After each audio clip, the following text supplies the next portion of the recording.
Hi everyone, ಎಲ್ರಿಗೂ ನಮಸ್ಕಾರ. ನಾನು ಇವತ್ತು ಈ ವಿಡಿಯೋ ಮಾಡ್ತಿರೋ ಪರ್ಪಸ್ ಏನಂದರೆ ಫಿಟ್ನೆಸ್ ಬಗ್ಗೆ ಮಾತಾಡೋಣ ಅಂತ. So fitness is A part of life. Fitness ಅಂದರೆ ಎಕ್ಸಸೈಸು ಹೆಂಗಿರ್ಬೇಕಂದ್ರೆ ನಮ್ಮ ಲೈಫಲ್ಲಿ ನಾವು ದಿನ ಹೆಂಗೆ ಊಟ ಮಾಡ್ತೀವಿ ಆ ಥರ ಇರಬೇಕು ಎಕ್ಸಸೈಸು. ಒಬ್ಬ ಮನುಷ್ಯ ಏನಿಲ್ಲ ಅಂದ್ರೂ ಒಂದು ವಾರದಲ್ಲಿ 4ರಿಂದ 5 ದಿವಸ ವರ್ಕೌಟ್ ಮಾಡಲೇಬೇಕು. ಸೊ ವರ್ಕೌಟ್ ಅಂದಿದ ತಕ್ಷಣ ಬರೀ ರನ್ನಿಂಗ್, ಜಾಗಿಂಗ್ ಇಲ್ಲ ವಾಕಿಂಗ್ ಈ ಥರ ಅಲ್ಲ, ವೇಟ್ ಟ್ರೈನಿಂಗ್ ಮಾಡಲೇಬೇಕು. ವೇಟ್ ಟ್ರೈನಿಂಗ್ ಮನುಷ್ಯನ ಲೈಫಲ್ಲಿ ತುಂಬ ಇಂಪಾರ್ಟೆಂಟು. ಏನಕ್ಕಂದರೆ ಇವಾಗ ನಾವು ವೇಟ್ ಟ್ರೈನಿಂಗ್ ಮಾಡಿಲ್ಲ, ಬರೀ ವಾಕಿಂಗ್, ರನ್ನಿಂಗ್ ಮಾಡ್ತಾ ಇರ್ತೀವಿ ಅಂದರೆ, ಸೊ ಇವಾಗ ನಮ್ಮ ಬಾಡಿ, ನಾವು ಊಟ ತಿಂದು ಎಲ್ಲ ತಿನ್ನೋದ್ರಿಂದ ನಮ್ಮ ಬಾಡಿ ಸ್ವಲ್ಪ ಬಲ್ಕ್ ಆಗಿರುತ್ತೆ, ಇಷ್ಟಪ್ಪ ಆಗಿರುತ್ತೆ ಅಂದ್ಕೊಳ್ಳಿ. ಸೊ ನಾವು ವಾಕಿಂಗ್, ರನ್ನಿಂಗ್ ಮಾಡಿದಾಗ ಅದು ಹಂಗೆ ಸಣ್ಣ ಆಗುತ್ತೆ.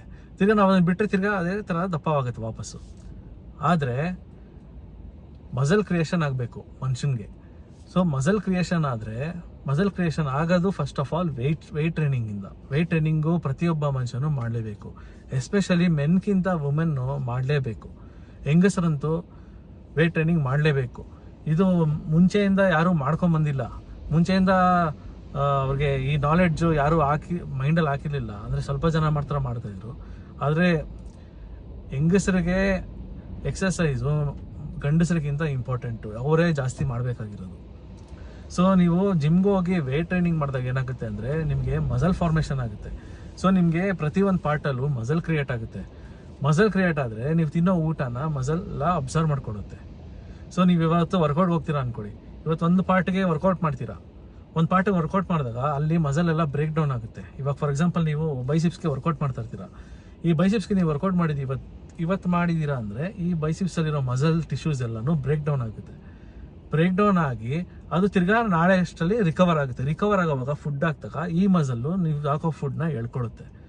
ಸೊ ಟೋಟಲ್ ಬಾಡಿಯಲ್ಲಿ ಹಂಗೆ ಎಲ್ಲ ಕಡೆನೂ ಮಸಲ್ ಕ್ರಿಯೇಷನ್ ಆಗುತ್ತೆ. ನೀವು ವೇಟ್ ಟ್ರೈನಿಂಗ್ ಮಾಡಿದ್ರೆ ಇದ್ರೆ ಬರೀ ರನ್ನಿಂಗ್, ಜಾಗಿಂಗ್ ಈ ಥರ ಮಾಡ್ಕೊಂಡಿದ್ರೆ ನಿಮಗೆ ಮಸಲ್ ಕ್ರಿಯೇಷನ್ ಆಗೋದೇ ಇಲ್ಲ, ಮಸಲ್ ಫಾರ್ಮೇಷನ್ನೇ ಆಗಲ್ಲ. ನೀವು ಹೆಂಗಿರ್ತೀರೋ ಹಂಗಿರ್ತೀರ.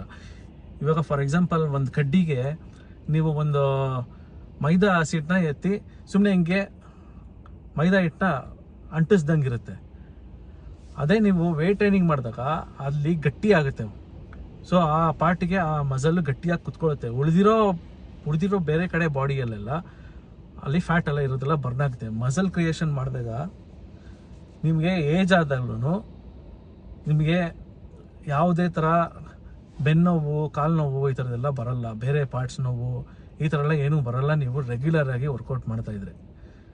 ಈ ಮಸಲ್ನಿಂದನೇ ನಿಮಗೆ ವಯಸ್ಸಾದಾಗೂ ನೀವು ಜಾಸ್ತಿ ಓಡಾಡ್ಬೋದು, ಜಾಸ್ತಿ ಏನೇನು ಆ್ಯಕ್ಟಿವಿಟೀಸ್ ಮಾಡ್ಬೋದು, ಈ ಥರ ಏನು ಬೇಕಾದ್ರೂ ಮಾಡ್ಬೋದು ಮಸಲ್ ಕ್ರಿಯೇಟ್ ಆಗಿದ್ರೆ ನೀವು ವೇಟ್ ಟ್ರೈನಿಂಗ್ ಮಾಡ್ತಾಯಿದ್ರೆ. ಇದೇನು ಮಾಡಿದಿರೋ ಬರೀ ವಾಕಿಂಗು, ರನ್ನಿಂಗು ಈ ಥರ ಮಾಡ್ಕೊಂಡಿದ್ರೆ ನಿಮಗೆ ವಯಸ್ಸಾದ್ಮೇಲೆ ನಿಮ್ಮ ಬಾಡಿಯಲ್ಲಿ ತಾಕತ್ತಿರಲ್ಲ. ನೀವು ತೊಗೊಳ್ಳೋ ಫುಡ್ಡನ್ನು ಅಬ್ಸರ್ವ್ ಮಾಡ್ಕೊಳ್ಳಲ್ಲ. ನೀವು ತೊಗೊಳ್ಳೋ ಫುಡ್ಡು ಬಾಡಿ ಒಳಗಡೆ ಹೋಗುತ್ತೆ, ಎಲ್ಲ ಫ್ಯಾಟಾಗಿ ಕನ್ವರ್ಟ್ ಆಗುತ್ತೆ. ಆಮೇಲೆ ನೀವು ರನ್ನಿಂಗು, ಜಾಗಿಂಗು ಮಾಡಿದ್ರೆ ತಿರ್ಗಾ ಹಂಗೆ ಸ್ವಲ್ಪ, ಅದು ತುಂಬ ನಿಧಾನವಾಗಿ ಬ್ರೇಕ್ ಡೌನ್ ಆಗುತ್ತೆ, ತಿರ್ಗಾ ವಾಪಸ್ ಹಂಗೆ ಬರುತ್ತೆ ನೀವು ಬಿಟ್ಟಿದ ತಕ್ಷಣ. So muscle creation is very very important. ನೀವು ತೊಗೊಳ್ಳೋ ಫುಡ್ ಅಬ್ಸರ್ವ್ ಮಾಡೋದೇ ಮಸಲ್ಸು. ಆಮೇಲೆ ಅದೇ ವಾರಕ್ಕೆ 4ರಿಂದ 5 ಸತಿ ವೇಟ್ ಟ್ರೈನಿಂಗ್ ಮಾಡಲೇಬೇಕು ಎಲ್ಲರೂ. ಅದು ಬಿಟ್ಟು ನೀವು ಎಷ್ಟೊಂದು ಜನ ಏನು ಅನ್ಕೊತಾರೆ, ನಾನು ಇವಾಗ ಜಿಮ್ಗೆ ಹೋಗ್ಬೇಕಂದ್ರೆ ನನಗೆ ತುಂಬ ದುಡ್ಡು ಬೇಕು, ನಾನು ಪ್ರೋಟೀನ್ ತೊಗೊಬೇಕು, ಇಷ್ಟೇ ಡಯಟ್ ಮಾಡಬೇಕು, ಇದೇ ಫುಡ್ಡೇ ತಿನ್ನಬೇಕು ಅಂತ ಅನ್ಕೊತಾರೆ. ನಿಮ್ಮ ಕೈಯಲ್ಲಿ ಆದರೆ ಅದನ್ನು ಮಾಡಿದ್ರೆ ಒಳ್ಳೆಯದು. ಆಗಿಲ್ಲ ಅಂದರೆ ಏನೂ ತಲೆ ಕೆಡಿಸ್ಕೊಳಕ್ಕೆ ಹೋಗ್ಬಿಡಿ. ನಿಮಗೆ ಮನೆ ಫುಡ್ಡೇ ಸಾಕು. ಬೇರೆ ಔಟ್ಸೈಡ್ ಫುಡ್ಗಿಂತ ಏನು ಬೇರೆ ಎಕ್ಸ್ಟ್ರಾ ಫುಡ್ಡು ಏನೂ ನಿಮಗೆ ಬೇಡ. ಅಂದರೆ ಪ್ರೋಟೀನ್ ಪೌಡರ್ ತೊಗೊಳ್ಳೋದು ಆ ಥರದ್ದು ನಿಮ್ಗೆ ತೊಗೊಳಕ್ಕೆ ಆಗದಿದ್ರು ನೋ ವರೀಸ್. ನೀವು ಮನೆ ಫುಡ್ಡಲ್ಲೇ ಮೇಂಟೈನ್ ಮಾಡ್ಬೋದು. ಆದರೆ ನೀವು ಯಾವಾಗಲೂ ಮನೇಲಿ ಮಾಡಿರೋ ಥಿಂಗ್ಸ್ನೇ ತಿನ್ನಬೇಕು. ಯಾಕೆಂದರೆ ನೀವು ಈಚೆ ಕಡೆ ಜಂಕ್ ಫುಡ್ ಎಲ್ಲ ತಿಂದರೆ ಅದು ನಿಮಗೆ ಜಾಸ್ತಿ ವರ್ಕು ಬಾಡಿಗೆ, ಮತ್ತು ಜಾಸ್ತಿ ಮೈಯಲ್ಲಿ ಫ್ಯಾಟ್ ಎಲ್ಲ ಕುತ್ಕೊಂಡ್ರೆ ನಿಮಗೆ, ನಿಮ್ಮ ಸ್ಕೆಲಿಟನ್ಗೆ, ನಿಮ್ಮ ಸ್ಪೈನಲ್ ಕಾರ್ಡ್ಗೆ ಎಲ್ಲದಕ್ಕೂ ಜಾಸ್ತಿ ಪ್ರೆಷರ್ ಆಗುತ್ತೆ. ಇವಾಗ ಒಂದು ಕೋಲ್ ತೊಗೊಂಡ್ಬಿಟ್ಟು ಆ ಕೋಲ್ಗೆ ಎಷ್ಟು ವೆಯ್ಟ್ ಹಾಕಬೇಕು ಅಷ್ಟು ವೆಯ್ಟ್ ಹಾಕಬೇಕು, ಆ ಕೋಲ್ ಕೆಪಾಸಿಟಿಗಿರೋ ಅಷ್ಟು. ಇವಾಗ ಕೋಲ್ ಇಷ್ಟಿದೆ, ವೆಯ್ಟನ್ನ ಇಷ್ಟ ಹಾಕಿರ್ತೀವಿ, ಕೋಲ್ ತಡ್ಕೊಳ್ಳುತ್ತೆ. ಇವಾಗ ಕೋಲ್ ಇಷ್ಟಿದೆ, ಇಷ್ಟು ವೆಯ್ಟ್ ಇದ್ದರೆ ಕೋಲ್ ತಡ್ಕೊಳ್ಳಲ್ಲ. ಆವಾಗೇ ನಿಮಗೆ ಜಾಯಿಂಟ್ಸ್ ಪೈನು ಎಲ್ಲನೂ ಬರೋದು, ತುಂಬ ವೀಕ್ ಹಾಕೋದು. ನೀವು ವರ್ಕೌಟ್ ಮಾಡ್ತಾಯಿದ್ರೆ ಮಾತ್ರ ನಿಮಗೆ ಈ ಫ್ಯಾಟೆಲ್ಲ ಕಮ್ಮಿಯಾಗಿ ಮಸ್ಕ್ಯುಲರ್ ಆಗಿರ್ತೀರ. ಆವಾಗ ನಿಮಗೆ ಜಾಸ್ತಿ ದಿವಸ ನೀವು ಬದುಕ್ಬೋದು, ನಿಮಗೆ ಪ್ರಾಬ್ಲಮ್ಸ್ ಬರೋಲ್ಲ. ಡಾಕ್ಟರ್ಸ್, ನಿಜವಾದ ಡಾಕ್ಟರ್ಸು ಮನುಷ್ಯನ ಲೈಫಲ್ಲಿ ಯಾರಂದರೆ ಸೂರ್ಯ, ನೀರು, ವರ್ಕೌಟು, ಫಾಸ್ಟಿಂಗು ಅಂದರೆ ಉಪವಾಸ ಮಾಡೋದು, ವಾರಕ್ಕೆ ಒಂದ್ಸತಿ ಇಲ್ಲ 2 ವಾರಕ್ಕೆ ಒಂದ್ಸತಿ ಈ ಥರ ಉಪವಾಸ ಮಾಡೋದು ಇವು. ಸೊ ಉಪವಾಸ ಮಾಡೋದ್ರಿಂದ ಏನಾಗುತ್ತೆ ಅಂದರೆ ನಿಮ್ಮ ಬಾಡಿಯಲ್ಲಿ ಬ್ಯಾಡ್ ಸೆಲ್ಸ್ ಏನೇನಿರುತ್ತೆ ಅದು ನೀವು ಒಂದು ದಿವಸ ಉಪವಾಸ ಮಾಡಿ ಏನು ಊಟ ಹಾಕಿಲ್ಲ ಅಂದರೆ ಆ ಬ್ಯಾಡ್ ಸೆಲ್ಸ್ ಎಲ್ಲ ಅದಾಗದೆ ಕರ್ಗೋಗುತ್ತೆ. ಸೊ ಅದು ಎಲ್ಲದಕ್ಕೂ ಒಳ್ಳೆಯದು. ಆದರೆ ನೀರು ಕುಡಿಬೇಕು. ಅದು ಬಿಟ್ಟು ಬೇರೆ ಏನೂ ತಿಂದಿರೋ ಫಾಸ್ಟಿಂಗ್ ಮಾಡೋದು ತುಂಬ ಒಳ್ಳೆಯದು.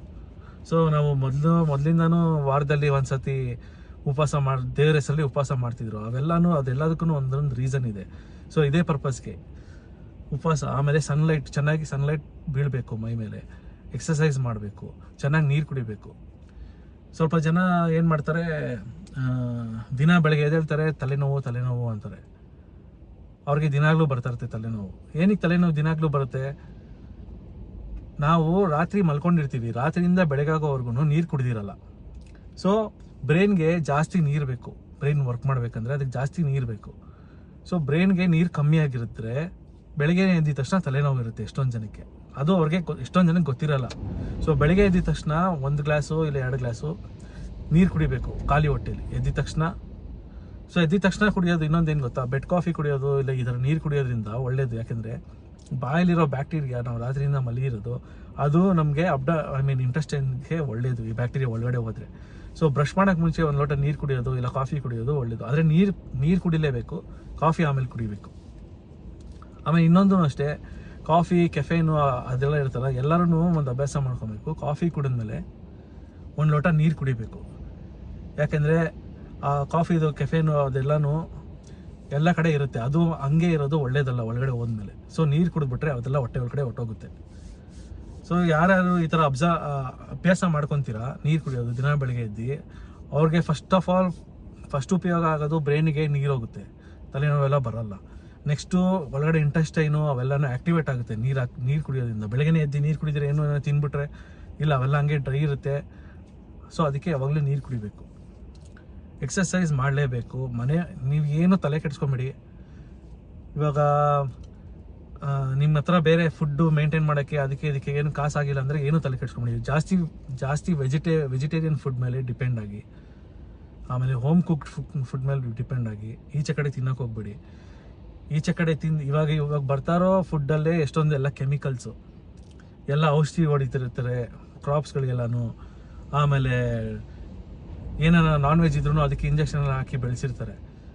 ಫಸ್ಟ್ ಆಫ್ ಆಲ್ ಅದರಲ್ಲೇ ಡಿಫೆಕ್ಟ್ ಇದೆ. ನೀವು ಅದರಲ್ಲೂ ಈಚೆ ಕಡೆ ಹೋಗ್ತಿದ್ರೆ ನಿಮ್ಮ ಬಾಡಿ ಇನ್ನೂ ಕೆಟ್ಟೋಗುತ್ತೆ. ನೀವು ಯಾವತ್ತೂ ಆದಷ್ಟು ನೀವೇ ಮನೆಗೆ ಇಂಗ್ರೀಡಿಯೆಂಟ್ಸ್ ತೊಗೊಂಬಂದು ಮನೇಲೇ ಕುಕ್ ಮಾಡಿ, ಆಮೇಲೆ ಆಚೆ ತಿನ್ನೋದನ್ನು ಬಿಟ್ಬಿಡಿ. ಆಮೇಲೆ ಮನೆ ಊಟದಲ್ಲೇ ನೀವು ಆರಾಮಾಗಿ ವೆಜಿಟೇರಿಯನ್ ಊಟದ ಮೇಲೆ ಜಾಸ್ತಿ ಡಿಪೆಂಡ್ ಆಗಿ ಮನೆ ಊಟದಲ್ಲೇ ವರ್ಕೌಟ್ ಮಾಡ್ಬೋದು. ನಿಮ್ಗೆ ಯಾವ ಡಯಟ್ ಇಲ್ದಿರೋ ಏನು ಇಲ್ದಿದ್ರೂ ಪರವಾಗಿಲ್ಲ, ವರ್ಕೌಟ್ ರೆಗ್ಯುಲರ್ ಆಗಿದ್ದರೆ ನೀವು ಆರೋಗ್ಯವಾಗಿರ್ತೀರ. ಆಮೇಲೆ ಇವಾಗ ನೀವು ವರ್ಕೌಟ್ ಮಾಡ್ತಾ ಇರೋರು, ನಿಮಗೆ ಕಿಡ್ನಿ ಏನು ಪ್ರಾಬ್ಲಮ್ ಏನು ಇಲ್ಲದೇ ಇರೋ ಅಂಥವ್ರು, ನೀವು ಬೇಕಾದ್ರೆ ಕ್ರಿಯೇಟಿನ್ ತೊಗೊಬೋದು. ಕ್ರಿಯೇಟಿನ್ ತುಂಬ ಹೆಲ್ಪ್ ಮಾಡುತ್ತೆ. ಕ್ರಿಯೇಟಿನ್ನು ಕಿಡ್ನಿಗೂ ಒಳ್ಳೆಯದು. ಅಂದರೆ ಏನು ಪ್ರಾಬ್ಲಮ್ ಇಲ್ದಿರೋರಿಗೆ ಕ್ರಿಯೇಟಿನ್ ಹೋದರೆ ಒಳ್ಳೆಯದು. ಅದು ಎಕ್ಸಸೈಸ್ ಮಾಡೋಕ್ಕೆ ಹೆಲ್ಪ್ ಮಾಡುತ್ತೆ. ವಾಟರ್ ರಿಟೆನ್ಷನ್ ಮಾಡುತ್ತೆ ಬಾಡಿಲಿ. ಅಂದರೆ ನೀರಿನಂಶ ಮಸಲ್ಸ್ಗೆಲ್ಲ ಜಾಸ್ತಿ ಹಿಡಿಯುತ್ತೆ, ಅದು ಹಿಡಿಸುತ್ತೆ ಬಾಡಿಯಲ್ಲಿ ಕ್ರಿಯೇಟಿನ್ ತೊಗೊಂಡ್ರೆ. ದಿನಕ್ಕೆ 5 ಗ್ರಾಮ್ಸ್ ತೊಗೊಬೇಕಷ್ಟೇ, ಅದಕ್ಕಿಂತ ಜಾಸ್ತಿ ತೊಗೊಬಾರ್ದು. ಆಮೇಲೆ ನೀವು ಕೋರ್ ಸ್ಟ್ರೆಂತ್ನ ಇನ್ಕ್ರೀಸ್ ಮಾಡ್ಕೊಬೇಕು. ಫಸ್ಟ್ ಆಫ್ ಆಲ್ ಜಿಮ್ಗೆ ಹೋಗಿದ ತಕ್ಷಣ ಎಷ್ಟೊಂದು ಜನ ಅನ್ಕೊತಾರೆ ಚೆಸ್ಟು, ಬೈಸಿಪ್ಸು, ಟ್ರೈಸಿಪ್ಸು, ಶೋಲ್ಡರ್ ಇಷ್ಟೇ ಅನ್ಕೊಂಡ್ಬಿಡ್ತಾರೆ. ಇಷ್ಟೇ ಪಾರ್ಟ್ಗೆ ಥಿಂಕ್ ಮಾಡ್ತಾರೆ, ಇದಕ್ಕಿಂತ ಕೆಳಗಡೆ ಪಾರ್ಟ್ ಥಿಂಕೇ ಮಾಡಲ್ಲ ಯಾರೂ. Pillar main important. ಆಮೇಲೆ ಕೋರ್ ಸ್ಟ್ರೆಂತ್ ಇಂಪಾರ್ಟೆಂಟ್. ಒಳಗಡೆ ಕೋರ್ ಸ್ಟ್ರೆಂತ್, ಅಬ್ಡಮನ್ನು, ಸ್ಪೈನಲ್ ಕಾರ್ಡು, ಲೆಗ್ಸು, ಇವು ಇಂಪಾರ್ಟೆಂಟ್ ವರ್ಕೌಟ್ಸು. ಫಸ್ಟು ಮನುಷ್ಯಂಗೆ ಬೇಸಿಕ್ಕಾಗಿ ಬೇಕಾಗಿರೋ ಟ್ರೈನಿಂಗ್ ಏನಂದರೆ ಪುಷ್ಷು, ಪುಲ್ಲು, ಪ್ರೆಸ್ಸು, ಈ ಥರ ಸ್ಟ್ರೆಂತ್ ಆಗಬೇಕು. ಸೊ ಇದರಲ್ಲಿ ಯಾವ ವರ್ಕೌಟ್ ಇಂಪಾರ್ಟೆಂಟ್ ಅಂದರೆ ಶೋಲ್ಡರ್ ಪ್ರೆಸ್ಸು, ಜಾಸ್ತಿ ವೆಯ್ಟ್ನ ಮೇಲಿಕ್ಕೆ ಎತ್ತೋದು. ಸೊ ಅದು ಜಾಸ್ತಿ ಸ್ಟ್ರೆಂತ್ ಕೊಡುತ್ತೆ ಬಾಡಿಗೆ, ಟೋಟಲ್ ಬಾಡಿ ಸ್ಟ್ರೆಂತ್ ವರ್ಕೌಟಲ್ಲಿ ಅದು ಒಂದು. ಆಮೇಲೆ ಸ್ಕ್ವಾಟ್ಸು, ಬಸ್ಕಿ, ವೆಯ್ಟ್ ಇಟ್ಕೊಂಡು ಬಸ್ಕಿ ಹೊಡೆಯೋದು, ಅದು ಸೆಕೆಂಡ್ ಒನ್ನು. ಆಮೇಲೆ ಅಬ್ಡಮನ್ ವರ್ಕೌಟ್ ಮಾಡೋದು. ಆಮೇಲೆ ಪುಷಪ್ಸ್ ಮಾಡೋದು, ಆಮೇಲೆ ಪುಲಪ್ಸ್ ಮಾಡೋದು. ಇದಿಷ್ಟು ಬೇಸಿಕ್ಕಾಗಿ ಬೇಕಾಗಿರೋ ಸ್ಟ್ರೆಂತ್ನಿಂಗ್ ವರ್ಕೌಟು ಮನುಷ್ಯನಿಗೆ. ಇವಾಗ ಫಾರ್ ಎಕ್ಸಾಂಪಲ್ ಯಾರನ್ನ ನಾನು ಇವಾಗಲೇ ಜಿಮ್ಗೆ ಹೋಗೋದು ಬೇಡ, ನಾನು ಇನ್ನೂ ಹೈಟ್ ಬರಬೇಕು, ನಿಮಗೆ ಹೈಟು ನೀವು ಜಿಮ್ಗೆ ಹೋಗೋದು ಹೈಟಿಗೆ ಏನೂ ಸಂಬಂಧನೇ ಇಲ್ಲ. ಆ್ಯಕ್ಚುಲಿ ನೀವು ಎಷ್ಟು ಹೈಟ್ ಬೆಳಿತೀರೋ ಅಷ್ಟು ಹೈಟ್ ಬೆಳಿತೀರೋ ಏನಾದ್ರೂ. ಸೊ ಒಬ್ಬರು ಅನ್ಕೊಳ್ಳೋರು ಬರೀ ಈ ಥರ ಈ ವರ್ಕೌಟ್ಸ್ ಮಾತ್ರ ಮಾಡ್ಬೋದು, ಈ ಒಂದು 5 ವರ್ಕೌಟ್ಸ್ನ ಟೋಟಲ್ ಬಾಡಿ ಸ್ಟ್ರೆಂತಾಗಿ ಇಟ್ಕೊಳ್ಳೋಕ್ಕೆ. ಆಮೇಲೆ ನಿಮ್ಮ ಟ್ರೈನರ್ಸ್ ಹತ್ರ ಹೋಗಿ ಅವರು ಕೋರ್ ಸ್ಟ್ರೆಂಥಿಂಗ್ ವರ್ಕೌಟ್ಗಳು ಹೇಳ್ಕೊಡ್ತಾರೆ. ಜಿಮ್ಗೆ ಹೋಗೋದು ಯಾರೂ ತಪ್ಪು ಅಂತ ತಿಳ್ಕೊಬೇಡಿ. ಹಾರ್ಟ್ ಅಟ್ಯಾಕೆಲ್ಲ ಆಗಿದೆ ಎಷ್ಟೊಂದು ಜನಕ್ಕೆ. ಹಾರ್ಟ್ ಅಟ್ಯಾಕ್ ಆಗಿರೋದು ಜಿಮ್ಗೆ ಹೋಗ್ಬಿಟ್ಟಿದ ತಕ್ಷಣ ಹಾರ್ಟ್ ಅಟ್ಯಾಕ್ ಆಗಿಬಿಡಲ್ಲ ಯಾರಿಗೂ. ಸೊ ಏನು ಮಾಡಿರ್ತಾರೆ, ನಮ್ಮ ಬಾಡಿಲಿ ನಮ್ಮ ಇಂಟರ್ನಲ್ ಪಾರ್ಟ್ಸು ನಾವು ಹುಟ್ಟಿದಾಗಿಂದ ಇವತ್ತರೆಗೂ ನಾನ್ ಸ್ಟಾಪ್ ವರ್ಕಿಂಗಲ್ಲೇ ಇದ್ದಾವೆ ಎಲ್ಲನೂ. ಹಾರ್ಟ್ ಆಗಿರ್ಬೋದು, ಏನಾನ ಆಗಿರ್ಬೋದು. ಸೊ ಇದರಲ್ಲಿ ಏನು ಮಾಡಿರ್ತೀವಿ ನಾವು, ಸಿಗರೇಟ್ ಸೇದಿರ್ತೀವಿ, ಕುಡ್ದಿರ್ತೀವಿ, ಬೇರೆ ಎಷ್ಟೊಂದು ಜನ ಏನೇನೋ ಡ್ರಗ್ಸ್ಗಳು ಮಾಡಿರ್ತಾರೆ, ಆಮೇಲೆ ನಾನ್ ವೆಜ್ ಜಾಸ್ತಿ ತಿಂದಿರ್ತಾರೆ. ಸೊ ಬಾಡಿಯಲ್ಲಿ ಇಂಟರ್ನಲ್ ಪಾರ್ಟ್ಸ್ ಎಲ್ಲ ತುಂಬ ವರ್ಕ್ ಆಗ್ತಾ ಇರುತ್ತೆ. ಇದರಲ್ಲಿ ಸ್ಮೋಕಿಂಗ್ ಡ್ರಿಂಕಿಂಗ್ ಎಲ್ಲನೂ ಮಾಡಿರ್ತೀವಿ. ಸ್ವಲ್ಪ ಜನ ಏನು ಮಾಡ್ತಾರೆ, ಜಿಮ್ಗೆ ಹೋಗ್ಬಿಟ್ಟು ಏನು ಮಾಡ್ತಾರೆ, ಬೇಗ ಬಾಡಿ ಬರಬೇಕು ಅಂದ್ಬಿಟ್ಟು, ಇಲ್ಲಾಂದ್ರೆ ಜಿಮ್ಗೆ ಹೋಗಿದ ತಕ್ಷಣ ನನಗೆ ಜಾಸ್ತಿ ತಾಕತ್ತಿದೆ ಅಂದ್ಬಿಟ್ಟು ಜಾಸ್ತಿ ಕಾರ್ಡಿಯೋ ವರ್ಕೌಟ್ ಮಾಡ್ಬಿಡೋದು, ತುಂಬ ಹಾರ್ಟ್ ಮೇಲೆ ಪ್ರೆಷರ್ ಬಿಡೋ ಥರ, ಇಲ್ಲ ಜಾಸ್ತಿ ವೆಯ್ಟ್ಸ್ ಎತ್ಬಿಡೋದು ಸ್ಟಾರ್ಟಿಂಗ್ ಹೋಗಿದ ತಕ್ಷಣ. ಈ ಥರ ಯಾರೂ ತಪ್ಪು ಮಾಡೋಕ್ಕೆ ಹೋಗ್ಬೇಡಿ. ಸ್ಟಾರ್ಟಿಂಗ್ ಈ ಥರ ಹೋಗಿ ಈ ಥರ ಜಾಸ್ತಿ ಮಾಡೋರ್ಗೆ ಹಾರ್ಟ್ ಅಟ್ಯಾಕ್ಗಳಾಗೋದು. ನೀವು ಎಷ್ಟೊಂದು ದಿವಸ ಆಗಿ ಇವಾಗ ಜಿಮ್ಗೆ ಹೋಗ್ತೀರಾ ಅಂತಂದ್ರೂ ಕಮ್ಮಿಯಿಂದನೇ ಸ್ಟಾರ್ಟ್ ಮಾಡಿ, ಕಮ್ಮಿ ವೆಯ್ಟ್ಸಿಂದ ಸ್ಟಾರ್ಟ್ ಮಾಡಿ, ಕಾರ್ಡಿಯೋನು ಕಮ್ಮಿ ಮಾಡಿ. ಜಾಸ್ತಿ ಏರೋಬಿಕ್ಸ್ ಥರ ವರ್ಕೌಟ್ನ ಅದನ್ನು ಜಾಸ್ತಿ ಮಾಡೋಕ್ಕೆ ಹೋಗ್ಬೇಡಿ ಯಾವತ್ತೂ. ಎಲ್ಲನೂ ಕಮ್ಮಿಯಿಂದ ಸ್ಟಾರ್ಟ್ ಮಾಡಿ, ಲೆವೆಲ್ ಬೈ ಲೆವೆಲ್ ಇವೆನ್ಶಿಯಲಿ ಇನ್ಕ್ರೀಸ್ ಮಾಡ್ಕೊಂಡು ಹೋಗಿದ್ರೆ ಅವಾಗ ಚೆನ್ನಾಗಿರುತ್ತೆ. ಇವಾಗ ಯಾರೋ ಹುಡುಗ ಕುಡಿತಾ ಇರ್ತಾನೆ, ಸಿಗರೇಟ್ ಸೇರ್ತಾ ಇರ್ತಾನೆ, ಸರಿ ಅಂತ ಒಂದು ವಾರ ಬಿಟ್ಬಿಡ್ತಾನೆ, ಇನ್ಮೇಲೆ ನಾನು ಇವೆಲ್ಲ ಮಾಡಲ್ಲ ಅಂತ. ನೆಕ್ಸ್ಟ್ 1 ವಾರ 2 ವಾರದಲ್ಲಿ ಜಿಮ್ಗೆ ಹೋಗ್ಬಿಟ್ಟು ಅಲ್ಲಿ ಚೆನ್ನಾಗಿ ಒಂದೇ ದಿವಸದಲ್ಲಿ ವರ್ಕೌಟ್ ಮಾಡ್ಬಿಡ್ತಾನೆ. ಅವಾಗ ಏನಾಗುತ್ತೆ, ಹಾರ್ಟ್ ಮೇಲೆ ಜಾಸ್ತಿ ಪ್ರೆಷರ್ ಬೀಳುತ್ತೆ, ಅವಾಗ ಹಾರ್ಟ್ ಅಟ್ಯಾಕ್ ಆಗುತ್ತೆ. ಈ ಥರ ಎಷ್ಟೊಂದು ಜನ ಯಂಗ್ಸ್ಟರ್ಸಲ್ಲಿ ಆಗ್ತಾ ಇದೆ. ಸೊ ಅದಕ್ಕೆ ಆ ಥರ ಎಲ್ಲ ತಪ್ಪು ಮಾಡಿಬಿಡಿ. ಟ್ರೈನರ್ಸ್ನ ಯಾವತ್ತೂ ಟ್ರೈನರ್ಸ್ ಹೆಲ್ಪ್ ತೊಗೊಳ್ಳಿ, ಟ್ರೈನರ್ಸ್ನ ಕೇಳಿ. ಕೋರ್ ಸ್ಟ್ರೆಂತ್ ಯಾವತ್ತೂ ಇಂಪ್ರೂವ್ ಮಾಡ್ಕೊಳ್ಳಿ. ವೆಜಿಟೇರಿಯನ್ ಫುಡ್ಸು ಜಾಸ್ತಿ ತಿನ್ನಿ, ಆಮೇಲೆ ಮೆಡಿಟೇಷನ್ ಮಾಡಿ, ಚೆನ್ನಾಗಿ ನೀರು ಕುಡೀರಿ. ಅಟ್ಲೀಸ್ಟ್ 2 ಲೀಟ್ರನ್ನ ನೀರು ಕುಡೀರಿ ಒಂದು ದಿನದಲ್ಲಿ. ಅಂದರೆ ಒಂದೇ ಸತಿ ಜಾಸ್ತಿ ನೀರು ಕುಡಿಬೇಡಿ, ಅದು ಒಳ್ಳೇದಲ್ಲ. ನೀವು ಒಂದು ಮೆಜರ್ಮೆಂಟ್ ಬಾಟಲ್ ತೊಗೊಂಡ್ಬಿಟ್ಟು ಅದ್ರಲ್ಲಿ ನೀರು ತೊಗೊಂಡು ಅದ್ರ ಮೇಲೆ ಬೇಕಾದ್ರೆ ಮೆಜರ್ಮೆಂಟ್ಸ್ ಹಾಕಿರ್ತಾರೆ, ಇಷ್ಟಿಷ್ಟು ಟೈಮ್ಗೆ ಇಷ್ಟಿಷ್ಟು ಕುಡಿದ್ರೆ ಒಳ್ಳೇದು ಅಂತ. ಸೊ ಅದು ಆ ಥರನ ಫಾಲೋ ಮಾಡಿ. ಆಮೇಲೆ ಇನ್ನೇನು, ಜಾಸ್ತಿ ನಾನ್ ವೆಜ್ ತಿನ್ನೋಕ್ಕೆ ಹೋಗಬೇಡಿ. ನಾವು ಫಸ್ಟಿಂದನೂ ಅಂದರೆ ನಾವು ಚಿಕ್ಕ ವಯಸ್ಸಲ್ಲಿರುವಾಗ ನಾವು ವಾರಕ್ಕೆ ಒಂದ್ಸತಿ ನಾನ್ ವೆಜ್ ತಿಂತಿದ್ವಿ. ಸಂಡೇ ಈ ಥರ ಮೋಸ್ಟ್ ಆಫ್ ದ ಡೇಸಲ್ಲಿ ಸಂಡೇಸ್ ಮಾತ್ರ ನಾನ್ ವೆಜ್ ತಿಂತಾಯಿದ್ವಿ. ಅದೇನಕ್ಕೆ ಒಳ್ಳೇದದು, ಯಾಕೆಂದರೆ ಯಾವಾಗ ಒಂದ್ಸತಿ ಕ್ರೇವಿಂಗ್ಸ್ ಬಂದಾಗ ನಾನ್ ವೆಜ್ ತಿಂತಾಯಿದ್ರು. ಇವಾಗ ಫ್ಯಾಕ್ಟ್ರಿ ಫಾರ್ಮಿಂಗ್ಸ್ ಎಲ್ಲ ಜಾಸ್ತಿ ಆಗಿಬಿಟ್ಟಿದೆ. ಆಮೇಲೆ ಜನಕ್ಕೆ ಈಸಿ ಆಗಿಬಿಟ್ಟಿದೆ ನಾನ್ ವೆಜ್ ಸಿಗೋದು. ಎಲ್ಲೋದ್ರೂ ನಾನ್ ವೆಜ್ ಸಿಗುತ್ತೆ, ಆಮೇಲೆ ಕಮ್ಮಿ ರೇಟಿಗೂ ಸಿಗುತ್ತೆ, ಏನು ಬೇಕಾದ್ರೂ ಸಿಗುತ್ತೆ. ಸೊ ಎಲ್ಲ ದಿನಾನು ನಾನ್ ವೆಜ್ ತಿನ್ನೋಕ್ಕೆ ಸ್ಟಾರ್ಟ್ ಮಾಡ್ಕೊಂಡ್ಬಿಟ್ಟಿದ್ದಾರೆ. ನಾನ್ ವೆಜ್ ತಿನ್ನೋದ್ರಿಂದ, ಅಂದರೆ ಜಾಸ್ತಿ ತಿನ್ನೋದ್ರಿಂದ ನಿಮಗೆ ಟ್ಯೂಮರ್ಸ್ ಆಗ್ಬೋದು, ಕ್ಯಾನ್ಸರ್ ಬರ್ಬೋದು ಈ ಅಡಲ್ಟ್ರೇಟೆಡ್ ಗ್ರೋಯಿಂಗಲ್ಲಿ. ಸೊ ಒಂದು ಕೋಳಿ 40 ದಿನಕ್ಕೆ ದೊಡ್ಡದಾಗ್ಬಿಟ್ಟು ಮೊಟ್ಟೆ ಎಲ್ಲ ಇಟ್ಟು ಬರ್ತಾಯಿದೆ ಅಂದರೆ ಆ ಮೊಟ್ಟೆದಲ್ಲೂ ಅಷ್ಟೇ, ಎಲ್ಲದರಲ್ಲೂ ಅಷ್ಟೇ ಕೆಮಿಕಲ್ ಇರುತ್ತೆ. ಸೊ ಏನೂ ಜಾಸ್ತಿ ಮಾಡೋಕ್ಕೆ ಹೋಗಬೇಡಿ. ಫ್ರೂಟ್ಸ್, ವೆಜಿಟೇಬಲ್ಸು ಚೆನ್ನಾಗಿ ತಿಂದು ಬಾಡಿನ ಹೈಡ್ರೇಟ್ ಮಾಡ್ಕೊಳ್ಳಿ, ಡಿಹೈಡ್ರೇಟ್ ಆಗೋಕ್ಕೆ ಬಿಡಬೇಡಿ. ವರ್ಕೌಟು ಚೆನ್ನಾಗಿ ಮಾಡಿ, ವರ್ಕೌಟ್ ಅಂತೂ ಮಿಸ್ ಮಾಡೋಕ್ಕೆ ಹೋಗಬೇಡಿ. ಒಬ್ಬರು ಲೇಡಿ 65 ಇಯರ್ಸ್ ಏನೋ, ಒಬ್ರು ಅಜ್ಜಿ, ಅವ್ರಿಗೆ ಸ್ಪೈನಲ್ ಕಾರ್ಡ್ ಪ್ರಾಬ್ಲಮ್ ಇತ್ತು. ಎಷ್ಟು ಡಾಕ್ಟರ್ ಹತ್ರ ಹೋಗಿ ಟ್ಯಾಬ್ಲೆಟ್ ತೊಗೊಂಡು ಏನು ಮಾಡಿದ್ರು ಅವ್ರಿಗೆ ಏನು ಸೊಲ್ಯೂಷನ್ನೇ ಸಿಕ್ಕಿಲ್ಲ. ಅವ್ರ ಮಗ ಏನು ಮಾಡ್ದ, ಜಿಮ್ ಟ್ರೈನರ್, ಅವನೇನು ಮಾಡ್ದ, ನಾನು ಜಿಮ್ ಕರ್ಕೊಂಡು ಹೋಗ್ತೀನಿ, ಎಕ್ಸಸೈಸ್ ಮಾಡಿಸ್ತೀನಿ ನಿಮಗೆ ಅಂದ್ಬಿಟ್ಟು ಕರ್ಕೊಂಡು ಹೋಗ್ಬಿಟ್ಟು ಅವ್ರ ತಾಯಿಗೆ ಕೋರ್ ಸ್ಟ್ರೆಂಥಿಂಗ್ ವರ್ಕೌಟ್ ಎಲ್ಲ ಹೇಳ್ಕೊಟ್ಟು ಎಕ್ಸಸೈಸ್ ಸ್ಟಾರ್ಟ್ ಮಾಡಿಸ್ತಾ. ಇವಾಗ ಅವ್ರ ತಾಯಿಗೆ ಸ್ಪೈನಲ್ ಕಾರ್ಡ್ ಪ್ರಾಬ್ಲಮ್ಮೇ ಇಲ್ಲ, ಏನೇನು ಇನ್ನೂ ತುಂಬ ಆ್ಯಕ್ಟಿವ್ ಆಗಿದ್ದಾರೆ, ಮೊದಲಕ್ಕಿಂತ ಹೆಲ್ದಿಯಾಗಿದ್ದಾರೆ, ನೋಡೋಕ್ಕೆ ಚೆನ್ನಾಗಿದ್ದಾರೆ, ಯಂಗಾಗಿದ್ದಾರೆ, ಕಾಣಿಸ್ತಾರೆ, ಬಾಡಿ ಎಲ್ಲ ಗಟ್ಟಿಯಾಗಿದೆ. ನಿಮಗೆ ವಯಸ್ಸಾಗೋದು ನಿಮಗೆ ಗೊತ್ತಾಗೋದೇ ಇಲ್ಲ, ಯಾಕೆಂದರೆ ಸ್ಲೋ ಆಗಿ ಆಗ್ತಾ ಇರುತ್ತೆ ಅದು, ಆದರೆ ನಿಮ್ಗೆ ಗೊತ್ತಾಗಲ್ಲ. ನೀವು ಯಾವತ್ತೂ ವರ್ಕೌಟಲ್ಲಿ ಇರಬೇಕು, ಹೆಂಗಾಗಿರ್ತೀರ. ಕೆಟ್ಟ ಅಭ್ಯಾಸಗಳನ್ನ ಬಿಟ್ಬಿಡಿ. ಸಿಗರೇಟು, ಡ್ರಿಂಕ್ಸು ಇವೆಲ್ಲ ಒಕೇಶನಲ್ಲಾಗಿ ಯಾವಾಗೋ ಡ್ರಿಂಕ್ಸ್ ಮಾಡಿದ್ರೆ ಪರವಾಗಿಲ್ಲ, ಸಿಗರೇಟ್ ಅಂತೂ ಮಾಡೋಕ್ಕೆ ಹೋಗ್ಬೇಡಿ, ತುಂಬ ಕೆಟ್ಟದು. ನಮ್ಮ ಬಾಡಿಯಲ್ಲಿ ನಾವು ಏನೇ ಫುಡ್ ಹಾಕಿದ್ರೂ ಎಲ್ಲ ಥರ ಫುಡ್ಡಲ್ಲೂ ಶುಗರ್ ಇರುತ್ತೆ. ನಾವು ಸ್ವೀಟ್ ತಿಂದರೆ ಮಾತ್ರ ಶುಗರ್ ಬರುತ್ತೆ ಅಂತಲ್ಲ. ನಾವು ಒಂದು ತರಕಾರಿ ತಿಂದರೂ ಆ ತರಕಾರಿಯಲ್ಲಿ ಶುಗರ್ ಕಂಟೆಂಟ್ ಇರುತ್ತೆ. ನಾವು ಫ್ರೂಟ್ಸ್ ತಿಂದ್ರೂ ಶುಗರ್ ಕಂಟೆಂಟ್ ಇರುತ್ತೆ, ಬೇರೆ ಏನು ಗ್ರೇನ್ಸು ಏನು ತಿಂದ್ರೂ ಶುಗರ್ ಕಂಟೆಂಟ್ ಇರುತ್ತೆ. ಸೊ ಶುಗರು ನಾವು ಶುಗರ್ ಕಂಟೆಂಟ್ ತಿಂತಾ ಇರ್ತೀವಿ, ಎಲ್ಲದರಲ್ಲೂ ಶುಗರ್ ಇರುತ್ತೆ. ಈ ಬಾಡಿ ಅನ್ನೋದು ಒಂಥರ ಬಟ್ಟೆ ಇದ್ದಂಗೆ, ಆ ಬಟ್ಟೆನ ನೀಟಾಗಿ ಹಿಂಡಿದ್ರೆ ಬಟ್ಟೆ ಚೆನ್ನಾಗಿರುತ್ತೆ, ಈ ಬಾಡಿ ಅನ್ನೋ ಬಟ್ಟೆ. ಸೊ ಹಿಂಡೋದೇನೆಂದರೆ ನೀವು ಎಕ್ಸಸೈಸ್ ಮಾಡಬೇಕು, ನೀವು ಬಾಡಿಗೆ ಸ್ವಲ್ಪ ದಂಡನೆ ಕೊಡಬೇಕು. ಕೊಟ್ಟರೆ ಅದು ನಿಮ್ಮನ್ನ ಚೆನ್ನಾಗಿ ನೋಡ್ಕೊಡುತ್ತೆ. ನೀವೇನು ಕೊಡ್ತೀರ ಹಂಗೆ ಬಿಟ್ಟಿದ್ರೆ ಡಸ್ಟ್ಬಿನ್ ಥರ ಎಲ್ಲ ಕುತ್ಕೊಳ್ಳುತ್ತೆ, ಏನು ಈಚೆ ಹೋಗಲ್ಲ. ಬಾಡಿಲಿರೋ ಶುಗರು ಸ್ಪೆಂಡ್ ಆಗಬೇಕು ಈಚೆಗೆ, ಅದು ಆಗದೆ ಇದ್ರೆ ಡಸ್ಟ್ಬಿನ್ ಥರ ಇರುತ್ತೆ, ಎಲ್ಲ ಪಾರ್ಟ್ಸ್ ಎಲ್ಲ ಬೇಗ ಹಾಳಾಗೋಗುತ್ತೆ.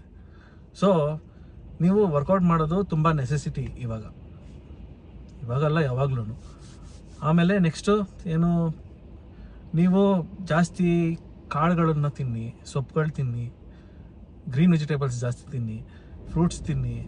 ಆಮೇಲೆ ದಿನಾಗ್ಲೂ ಆಗುತ್ತೆ, ದಿನಾಗ್ಲೂ ಒಂದು 5ರಿಂದ 10 ಆಲ್ಮಂಡ್ಸ್ ತಿನ್ನಿ. ನೆನೆಸಿಟ್ಬಿಟ್ಟು ತಿಂದರೆ ತುಂಬ ಒಳ್ಳೆಯದು, ಹಂಗೆ ತಿಂದ್ರೂ ಪರವಾಗಿಲ್ಲ. ಆಲ್ಮಂಡ್ ತಿನ್ನೋದ್ರಿಂದ ಬೋನ್ಸ್ಗೆ ಒಳ್ಳೆಯದು, ಹೇರ್ಗೆ ಒಳ್ಳೆಯದು, ಸ್ಕಿನ್ಗೆ ಒಳ್ಳೆಯದು, ಆಮೇಲೆ ಬೋನ್ ಡೆನ್ಸಿಟಿಗೆ ಎಲ್ಲದಕ್ಕೂ ಒಳ್ಳೆಯದು. ಆಮೇಲೆ ಕ್ಯಾನ್ಸರ್ನ ತಡೆ ಕಟ್ಟುತ್ತೆ ಆಲ್ಮಂಡ್ಸ್ ತಿಂದರೆ. ನಿಮಗೆ ಆ ಕ್ಯಾನ್ಸರು, ಟ್ಯೂಮರ್ಸ್ ಈ ಥರ ಏನೋ ಆಗೋದೆಲ್ಲ ತುಂಬ ಕಮ್ಮಿ ಆಗೋಗುತ್ತೆ. ಆಲ್ಮಂಡ್ಸ್ನ ದಿನಾಗ್ಲೂ ಅಟ್ಲೀಸ್ಟ್ 5 ಆಲ್ಮಂಡ್ಸನ್ನು ತಿನ್ನಿ, ಬಾದಾಮಿನ 5 ತಿನ್ನಿ ದಿನಾಗ್ಲೂ. ಐ ಥಿಂಕ್ ಎಲ್ಲರೂ ಇದನ್ನೇ ಫಾಲೋ ಮಾಡಿದ್ರೆ ಒಳ್ಳೆಯದು ನಿಮಗೆ. ಇದ್ರ ಮೇಲೆ ನಿಮ್ಗೆ ಇಷ್ಟ. Thank you.